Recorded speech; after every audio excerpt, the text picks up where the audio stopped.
मग ही हिंदूंची हजारो लाखो जी देवळं आहेत, या ठिकाणी आमच्या पोरांच्या नियुक्त्या करा. जे पोरग ग्रॅज्युएशन झालेलं आहे त्याला तिथं नेमणूक देऊन टाका पगारी.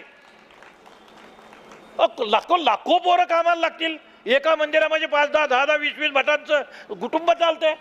आता हे जे 10, 20 कुटुंब चालत आहेत गणपतीच्या वेळेला बघा, मी फार नाही बोलत आहे, वामनराव मला वेळ द्यायचा आहे मग त्यांना ऐकायला आलोय. गणपती गावामध्ये किती बसतात, गणपती मंडळ किती आहेत, या प्रत्येक गणपती मंडळाने 1000 रुपये जर दिले तर ब्राह्मणाचं उत्पन्न गेलं किती, काही कोटी रुपये केवळ गणपती त्यांना देऊन जातो.